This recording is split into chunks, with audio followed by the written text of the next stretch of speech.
प्यारे बच्चों नमस्कार। समाजशास्त्र के इस वीडियो लेक्चर में मैं विनोद कुमार, प्रवक्ता समाजशास्त्र, राजकीय वरिष्ठ माध्यमिक विद्यालय सजुमा कैथल आपका हार्दिक स्वागत करता हूं। प्यारे बच्चों, आज के इस वीडियो लेक्चर में हम चर्चा करेंगे कक्षा 11 के पुस्तक संख्या 2 समाज का बोध में अंतिम अध्याय भारतीय समाजशास्त्री। यह एक ऐसा अध्याय है प्यारे बच्चों जिसमें 4 प्रमुख भारतीय समाजशास्त्रियों के बारे में बताया गया है। प्यारे बच्चों, इन चारों समाजशास्त्रियों के योगदान, कार्यों व इनके द्वारा दी गई अवधारणाओं को हम एक वीडियो लेक्चर में तो नहीं समेट सकते, इसलिए हम बारी बारी से इनके कार्यों के ऊपर विचार विमर्श करने की कोशिश करेंगे। तो आज के इस लेक्चर में हम भारत में समाजशास्त्र के संस्थापक कहे जाने वाले जीएस घुरिये अर्थात जिनका कि पूरा नाम गोविंद सदाशिव घुरिये है, उनके जीवन और उनके कार्यों के बारे में प्रकाश डालने की कोशिश करेंगे।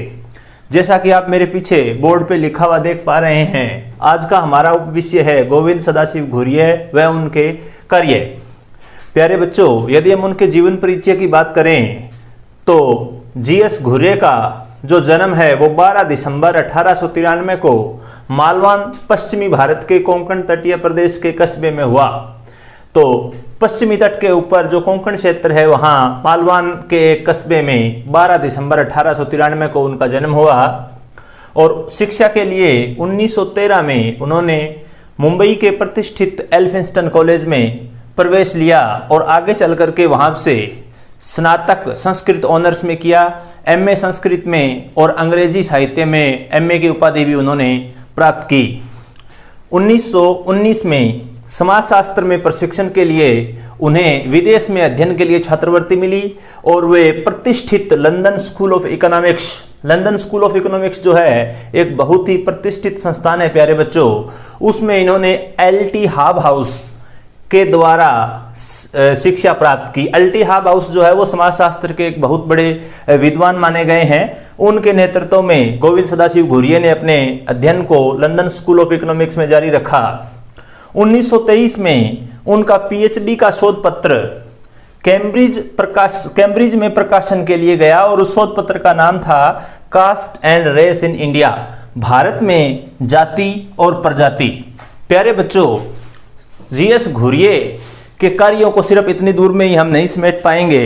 1924 में थोड़े समय वे कोलकाता में रहने के बाद मुंबई विश्वविद्यालय में रीडर व विभागाध्यक्ष के पद पर नियुक्त हुए और लंबे समय तक बम्बई विश्वविद्यालय, जो कि वर्तमान समय में मुंबई विश्वविद्यालय है, वहां पे रीडर व विभागाध्यक्ष के रूप में कार्य करते रहे।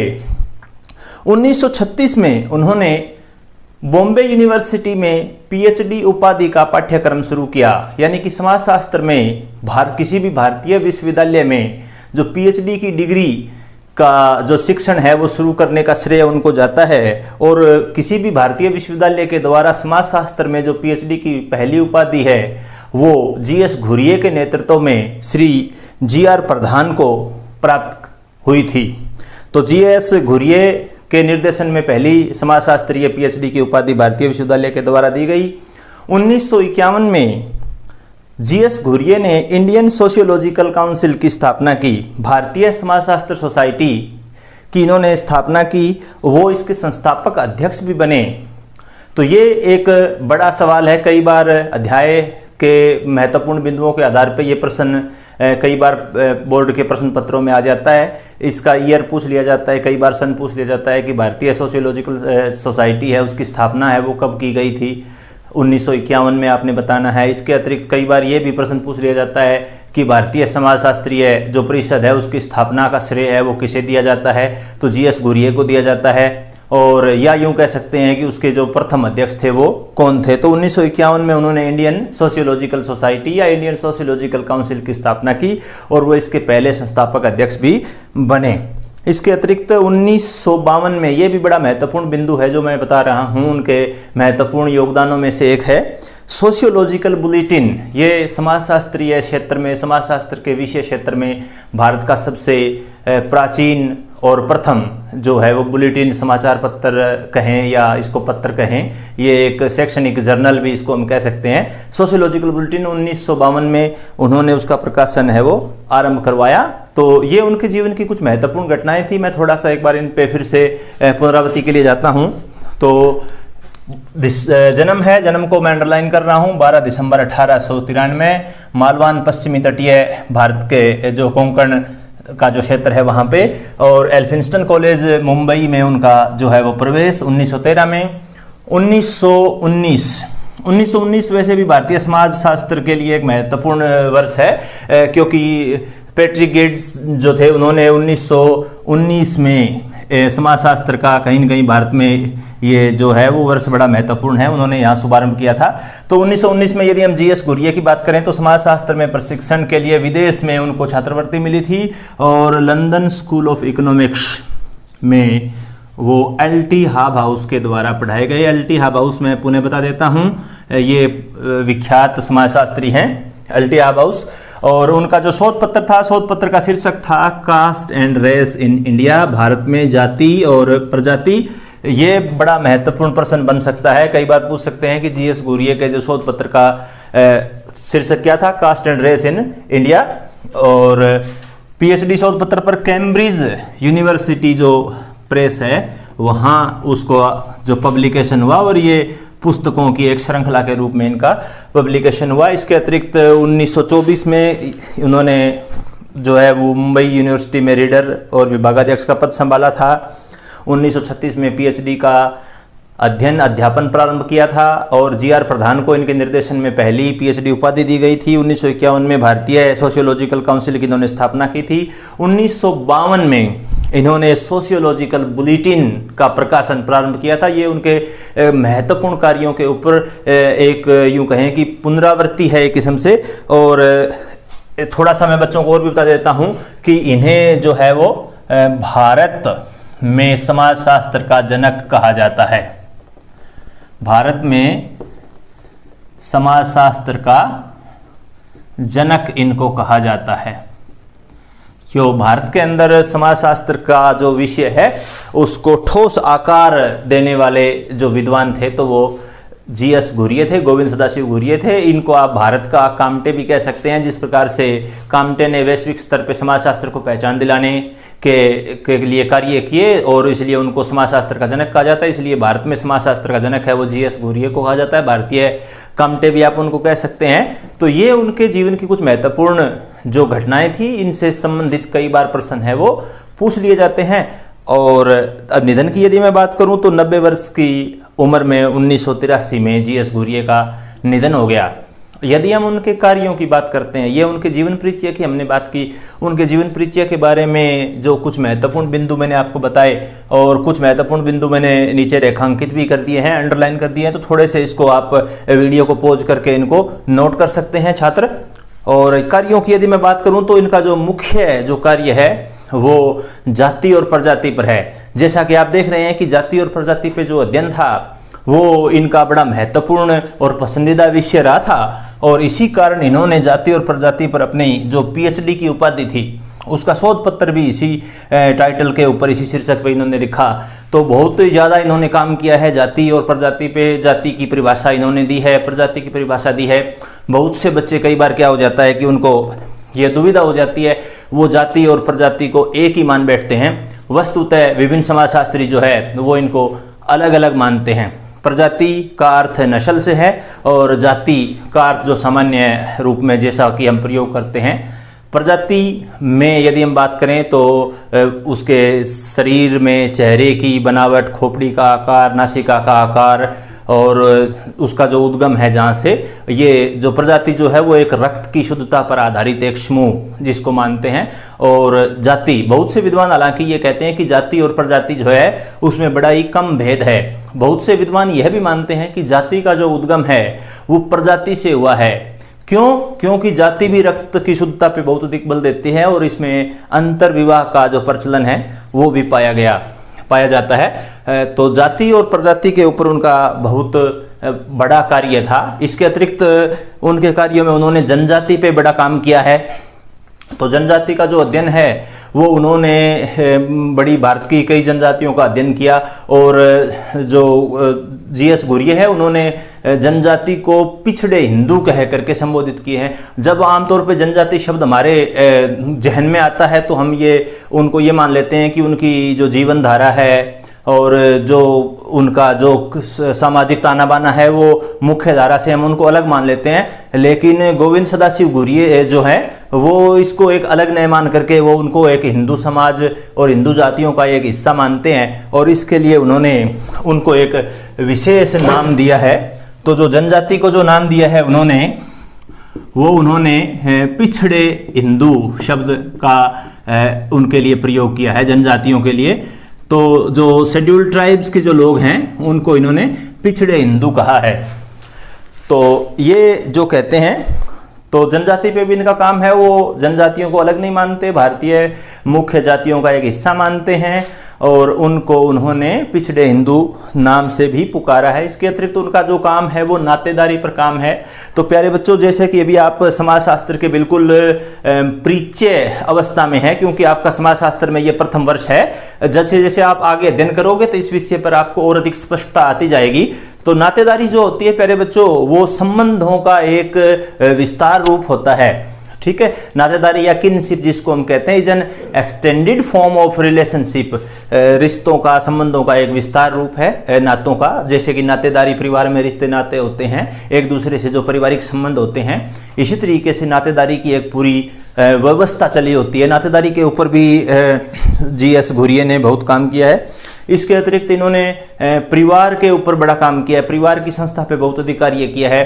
तो परिवार के प्रकारों के बारे में इन्होंने बताया है, विभिन्न जनजातियों के मध्य पाए जाने वाले जो परिवार हैं उनका इन्होंने बड़ा अध्ययन किया है और परिवार के रूपों के बारे में बताया है। उत्तर भारत के परिवारों पर इन्होंने अध्ययन किया है, दक्षिण भारत के परिवारों पर अध्ययन किया है, जनजातीय क्षेत्रों में अध्ययन किया है, आदिवासियों के मध्य रह करके उनकी पारिवारिक व्यवस्था का इन्होंने अध्ययन किया है। इसके अतिरिक्त विवाह संस्था का इन्होंने अध्ययन किया है, विवाह के बारे में इन्होंने बताया है। हम इस वीडियो में चर्चा भी करेंगे अंतर्विवाह की और बहिर्विवाह की, क्योंकि ये आपके पाठ्यक्रम का हिस्सा रहे हैं।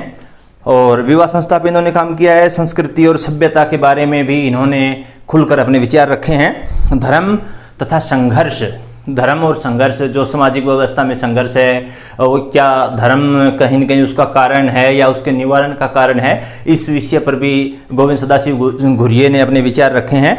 और एकीकरण का जो समाजशास्त्र है उस पर भी इन्होंने अपने विचार रखे हैं। इसके अतिरिक्त जाति प्रथा पर जो इनके विचार हैं उनके बारे में भी हम चर्चा करेंगे। प्यारे बच्चों, जैसा कि हम जान चुके हैं कि घुरिये का जो जाति और प्रजाति पर जो व्याख्यान है या जाति या प्रजाति पे उनका जो विवरण है वो सर हर्बर्ट रिजले के वर्णन से काफ़ी कुछ मिलता जुलता है।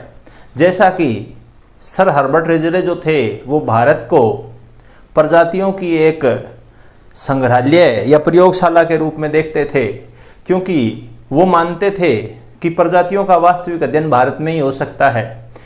और वो ये भी मानते थे कि जाति का जो उद्गम है वो प्रजाति से ही हुआ है। कुछ जातियों को वो आर्य मानते थे और कुछ जातियों को अनार्य मानते थे। वो ये मानते थे कि भारत की जो वास्तविक निवासी है वो आमतौर पर निम्न समझे जाने वाली जातियां, या वो अपने आप को यहाँ का अधिकार सम्मत निवासी समझने लग गए। रिजले ने जो प्रजातियों का वर्णन खोपड़ी या कपाल के आकार या नासिका की चौड़ाई या सिर की बनावट के आधार पे जो प्रजातीय वर्गीकरण किया है, घुरिये वस्तुतः उससे असहमत तो नहीं थे, लेकिन वो ये मानते थे कि उनका जो ये विवरण है वो आंशिक सत्य है, अर्थात पार्टली ट्रू है। थोड़ा जो है उसको हम पूर्ण रूप से सत्य नहीं मान सकते, वो केवल मात्र थोड़ा ही सत्य है। घुरिये का यह मानना था कि प्रजातीय शुद्धता जो है वो केवल उत्तर भारत में ही विद्यमान थी, क्योंकि यहाँ प्रारंभ काल से ही अंतर्विवाह जो था वो निषेध था और बहिर्विवाह की जो प्रथा थी वो चलती थी।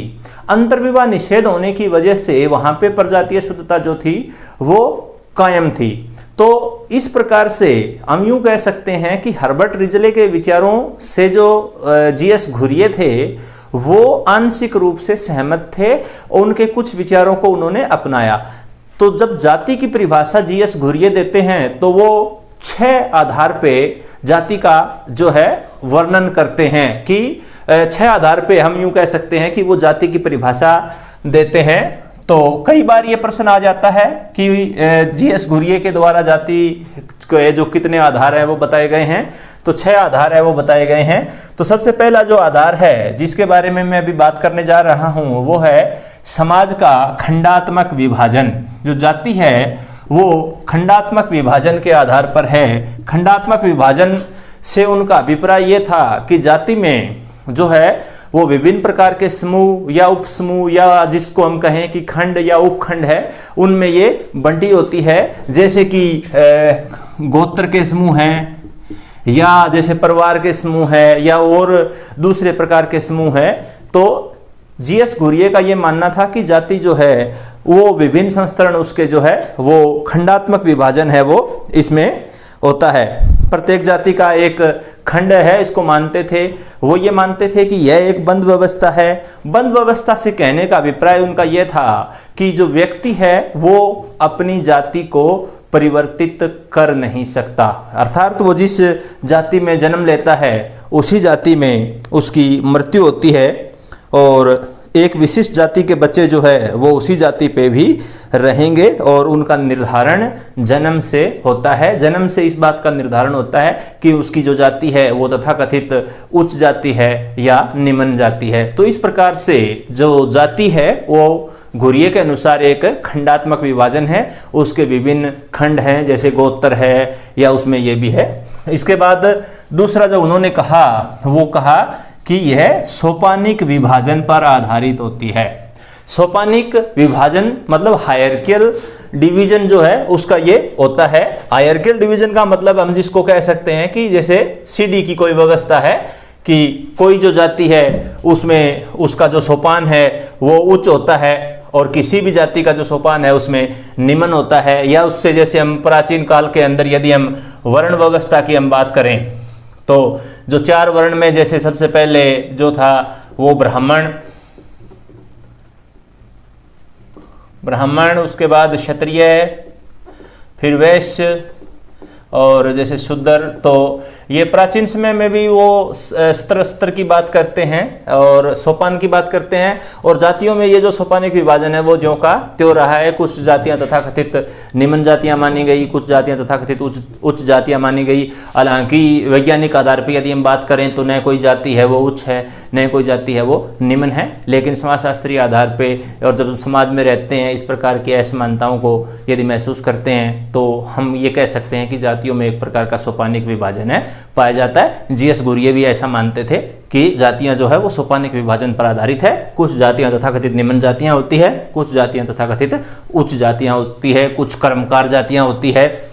तो जो है जाति का विभाजन है वो सोपानिक आधार पे भी जो घुरिये करते रहे हैं। इसके बाद घुरिये ने जो खास बात कही है वो हम लोग भी कई बार महसूस करते हैं समाज में। संस्था के रूप में खासतौर से ग्रामीण समाज में इस तरह की व्यवस्था देखी जाती है। संस्था के रूप में जो जाति है, संस्था के रूप में जाति, जैसे संस्था के रूप में परिवार है, संस्था के रूप में विवाह है, इसी प्रकार से जब जाति एक संस्था के रूप में होती है तो वो सामाजिक अंतःक्रिया पर प्रतिबंध लगाती है। Prohibits the social interaction between castes. तो जाति जो है वो सामाजिक अंतःक्रिया पर प्रतिबंध लगाती है। प्यारे बच्चों, जैसा कि हम सभी जानते हैं कि जब समाज में विभिन्न जातियों के लोग या विभिन्न वर्गों के लोग आपस में घुलते मिलते हैं तो उनके बीच में अंतर्क्रिया होना स्वाभाविक है। वो एक दूसरे से घुलते मिलते हैं और अंतर्क्रिया करते हैं, लेकिन इस अंतर्क्रिया के बीच में उनकी जाति आ जाती है और ये जाति जो है वो सामाजिक अंतर्क्रिया पर प्रतिबंध लगाती है। विशेष तौर पे जो है वो है खान पान से संबंधित प्रतिबंध। खान पान से संबंधित प्रतिबंध जो है वो आमतौर पे देखे जाते हैं जातियों के बीच में। विवाह से संबंधित प्रतिबंध भी होते हैं, उसकी आगे हम चर्चा करेंगे। इसके अतिरिक्त कुछ रीति रिवाजों से संबंधित या पूजा विधान से संबंधित प्रतिबंध भी होते हैं, उनकी भी हम बात कह सकते हैं। तो संस्था के रूप में जब समाज में जाति होती है तो वो एक सामाजिक अंतर्क्रिया को स्वाभाविक रूप से नहीं चलने देती, वस्तुतः उस पर कुछ प्रतिबंध लगाती है।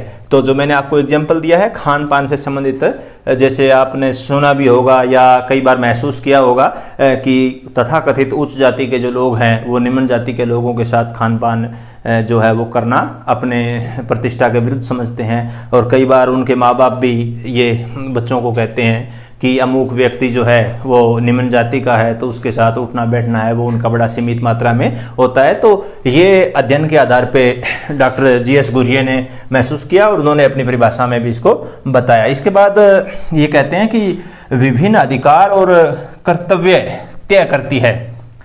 तो जो जाति है वो अपने सदस्यों के लिए विभिन्न प्रकार के अधिकार और कर्तव्य जो है वो तय करती है। जो उनके कार्य हैं वो अमूमन बटे होते हैं, खास तौर से जो व्यावसायिक व्यवस्था है वो बनी होती है। तो उनके कुछ अधिकार होते हैं किसी विशेष जाति में जन्म लेने की वजह से। खास तौर से प्राचीन व्यवस्था में जो क्षत्रिय जातियां होती थी उसमें जो लोग हैं वो शासन करने को अपना अधिकार समझते थे, और जो निम्न जातियों के लोग थे उनसे आमतौर पे इस बात की अपेक्षा की जाती थी कि जो जैसे सेवा करना उनका कर्तव्य है। तो अधिकार और कर्तव्य है वो ये इस आधार पे तय करते हैं। इसके अतिरिक्त जो गुरिये कहते हैं कि जाति जो है वो व्यवसाय के चुनाव को सीमित करती है, या एक किस्म से हम कह सकते हैं कि व्यवसाय के चुनाव पर प्रतिबंध लगाती है। इसको जो उन्होंने व्यावसायिक निर्योग्यता कहा है, व्यावसायिक निर्योग्यता इन्होंने जो नाम है वो दिया है, व्यावसायिक निर्योग्यता की बात की है इन्होंने। तो जो व्यावसायिक निर्योग्यता से मेरा मतलब है कि आपके व्यवसाय के चुनाव को ये सीमित कर देती है। आमतौर पे जाति व्यवस्था की एक महत्वपूर्ण विशेषता ये होती थी कि जाति में अमूमन पैतृक व्यवसाय उसको प्रधानता दी जाती थी। तो पैतृक व्यवसाय से अर्थ है कि जो जिस जाति के पुरखे जो व्यवसाय करते रहे हैं वही व्यवसाय उसके वंशजों के द्वारा आगे बढ़ाया जाता। हालांकि आधुनिक समय में शिक्षा के प्रसार के चलते और जाति व्यवस्था के बंधन जो है उनमें ढील आने के चलते ये जो धारणा है वो बदल रही है। अब जरूरी नहीं है कि मोची का बेटा जो है वो मोची ही बनेगा, और जो एक श्रवणकार जो है सुनार है उसका बेटा आभूषण बनाने का ही काम करेगा, या कुम्हार है कुम्हार का बेटा मिट्टी के बर्तन बनाने का ही काम करेगा। अमूमन जो पहले ये जो घुरिये के विचार हैं कि जाति जो है व्यवसाय के चुनाव को सीमित करती है, प्राचीन व्यवस्था में कह सकते हैं या थोड़ी सी पुरानी व्यवस्था में कह सकते हैं या ग्रामीण व्यवस्था में अब भी हम कह सकते हैं कि जब व्यवसाय का चुनाव होता है तो उसके पास जो है वो अवसर बड़े सीमित होते हैं। लोग उससे ये अपेक्षा रखते हैं कि वो अपने पैतृक व्यवसाय को आगे बढ़ाए। हालांकि संवैधानिक दृष्टि से ये जरूरी नहीं है और वर्तमान समय में इसमें चेंज भी आ रहा है, लेकिन जीएस गुरिये कहते हैं कि जाति जो है वो कहीं न कहीं व्यवसाय के चुनाव को सीमित करती है। ये अपेक्षा रखती है कि जो पैतृक व्यवसाय है वो अपनाया जाएगा। इसके बाद एक और महत्वपूर्ण बात इन्होंने कही है, वो ये कही है कि जाति जो है वो विवाह पर प्रतिबंध लगाती है। तो विवाह पर प्रतिबंध का अर्थ है कि विवाह को बैन नहीं करती है, विवाह के ऊपर पूर्ण प्रतिबंध नहीं लगाती। विवाह संबंधी जिसको हम कहें कि विवाह पर के स्थान पे यदि हम बात करें कि विवाह संबंधी जो है वो प्रतिबंध है वो लगाती है।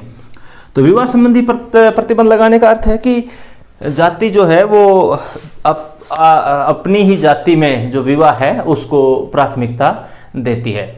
मतलब कि एक जाति के सदस्य जो है वो अंतर विवाही होने चाहिए, अपनी ही जाति में विवाह करते हैं। भारत में यदि हम देखें तो आप देख पाएंगे कि कितना ही शिक्षित परिवार हो, लेकिन जब विवाह की बात आएगी तो विवाह अपनी जाति में ही लोग करना पसंद करते हैं। आज भी 90 या 95% भारतीय जो है वो अपनी ही जाति में विवाह करना पसंद करते हैं और बहिर्विवाह को मान्यता नहीं देती है।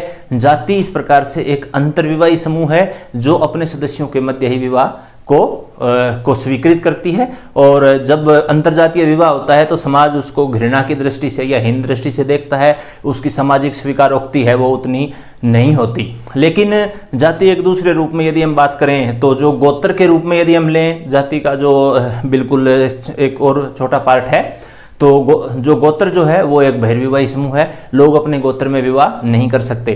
तो जाति जो है वो विवाह संबंधी प्रतिबंध लगाती है। विवाह के दो प्रकारों के बारे में भी हम बात करेंगे। विवाह के बारे में यदि हम बात करें तो अंतः विवाह और बहिर्विवाह, दो प्रकार के विवाह का जो उल्लेख है मैंने यहाँ व्याख्यान में भी बताया, और जीएस घुरिये के जाति संबंधी जो परिभाषाएं थी उसमें भी इसका जिक्र आया। तो मैं समझता हूँ कि थोड़ी सी छात्रों की जो इसमें थोड़ा सा और इसको स्पष्ट कर देने की कोशिश मैं कर रहा हूँ। अंतःविवाह जो है और बहिर्विवाह, ये जो अवधारणाएं हैं ये जातिगत सदस्यों के मध्य कुछ इस प्रकार की योग्यताएं निर्धारित करती है कि एक जाति या अमुक जाति के जो सदस्य है वो किन लोगों से विवाह कर सकते हैं और किन लोगों से विवाह नहीं कर सकते। तो अंतःविवाह जो है वो, उसका अर्थ है अंतः अर्थात अंदर, यानी कि जाति के भीतर ही विवाह करना। तो जातिगत जो व्यवस्था है वो अपने किसी सदस्य से इस बात की मांग करती है या इस बात की अपेक्षा रखती है कि कोई व्यक्ति अपनी जाति के भीतर ही विवाह करें। अंतरजातीय विवाह को समाज जो है वो मान्यता देने में आनाकानी करता है।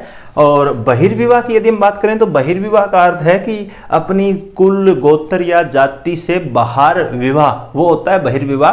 तो जाति व्यवस्था जो है वो बहिर्विवाह की आज्ञा नहीं देती। व्यक्ति अपनी जाति से बाहर जब विवाह करता है तो उसे सामाजिक रूप से बहिष्कृत या अन्य ही ऐसे परिणाम भुगतने के लिए वो तैयार रहना पड़ता है, और अंतर्विवाह की उससे उम्मीद की जाती है। तो अंतर्विवाह का अर्थ है अपनी जाति के अंदर विवाह करना, और बहिर्विवाह का अर्थ है अपनी जाति से बाहर विवाह करना। तो जाति जो है प्यारे बच्चों वो एक अंतर्विवाही समूह है, क्योंकि वो अपने सदस्यों को अपनी जाति के अंदर विवाह करने के लिए उससे अपेक्षा रखती है। और गोत्र के हिसाब से यदि हम बात करें तो गोत्र जो है वो एक बहिर्विवाह समूह है, क्योंकि बहिर्विवाही समूह है, क्षमा करें, क्योंकि जो गोत्र के सदस्यों से अपेक्षा की जाती है कि वो अपने गोत्र से बाहर विवाह करेंगे। आज के इस वीडियो लेक्चर में प्यारे बच्चों हमने गोविंद सदाशिव घुरिये, जो कि भारत में समाजशास्त्र के जनक कहे जाते हैं, जीएस घुरिये या घुरे भी इनको कई बार कहा जाता है, तो अपना अपना उच्चारण है खैर इस विषय में,